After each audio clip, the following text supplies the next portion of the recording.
If you go to a betting shop today, you can bet £100 every 20 seconds on fixed odds betting terminals. The government thinks that's too much, but it's been left to its advisor on gambling, the Gambling Commission, to come up with what the amount should be that you can blow in just a few seconds on the high street. And the answer came actually just under an hour ago. The maximum stake should be £30. There's a little more to it, and we'll be hearing from the Gambling Commission in a moment. It's a big reduction, but it's not the reduction that campaigners had wanted. John Myers' son, Ryan Myers, was a gambling addict who took his own life in 2014 at the age of 27. It's an illness. We know of at least 2 times where he spent the whole of his wages. It's an addiction. They never show you the downside of it. They never show you the guy who's getting his house repossessed, or who's losing his family, or, as in Ryan's case, losing his life. Let's talk to Tim Miller, who's Executive Director of the Gambling Commission. Morning to you. Good morning. What are you proposing? So the advice that we published today is quite clear that we are aiming to reduce the risks that people face from these forms of gambling. And Ryan's case is a good example of exactly why we need to take clear action. We are recommending a comprehensive package to government that will actually tackle the risks that consumers face. Importantly, a stake cut is an important part of that. But what our research has shown is that a stake cut alone won't actually do enough. So we want to go much further than simply a stake cut.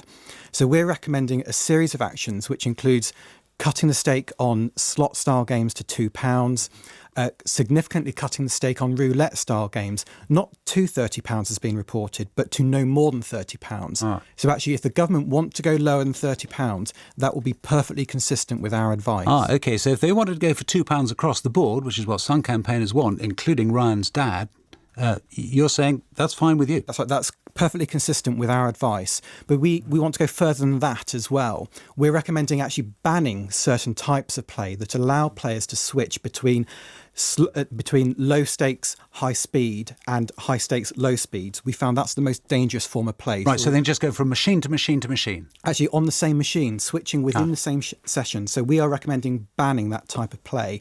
And really importantly, we are saying there's a strong case to actually track play, because what that means is that the player themselves can have good data on how much they've been losing, how that compares to their peers. And they can set that limit perhaps for themselves before they start. Potentially, but they'll know what they're doing. Really importantly on that point. Hang on, with all of this though, none of it helps someone who is really a gambling addict, as Ryan was, and who is able, through these machines, to lose staggering sums of money very quickly. And actually, if the government were to go to your advice and stick to the £30, you can still lose staggering sums of money very quickly. Well, remember, our advice is not £30, it's a maximum of £30. Yeah, but I mean, you could have said a maximum of £2, couldn't you? And you haven't. You've bottled out of it. We could have done if the evidence pointed to that. The evidence didn't show a clear figure, and it's really important that we base our advice on evidence. We looked at 20 billion individual bets when forming this advice. But isn't it clear that the less money you can blow in 20 seconds, the better off you will be as a person? For many people, that will absolutely help them, which is why amongst our advice is a stake cut. But for some people, there is a risk that if they can bet smaller amounts, they will actually spend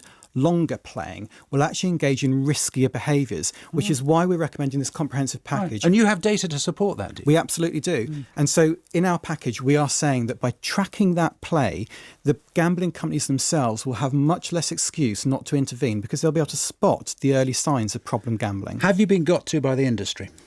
Not at all. During this debate, the industry have made a number of economic arguments, the risks to jobs, the amount of money that will come into the Treasury.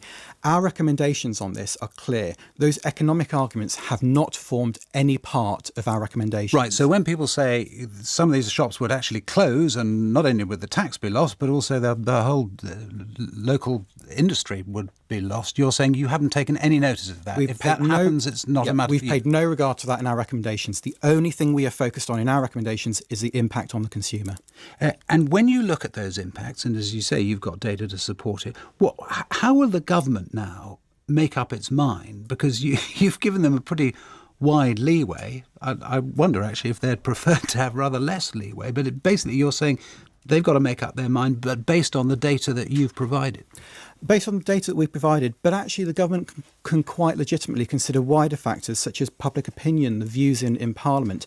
And actually our advice says it would be perfectly reasonable for the Secretary of State to take those factors into account. Yes, because the view in Parliament has been moving against these machines, hasn't it? There is a very strong view in many spaces about what should happen on here. And that's quite right that people have those strong opinions, because in the end, we are trying to tackle significant harm that can have a real impact on people's lives, like we heard with Ryan. And the industry, you say the future of the industry wasn't something that you took into account.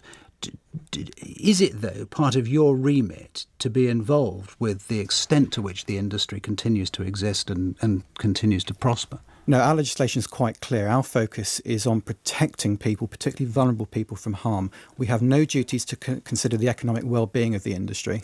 And what the industry might say, well, that's not good enough, because you have got to, and the government is going to have to, isn't it?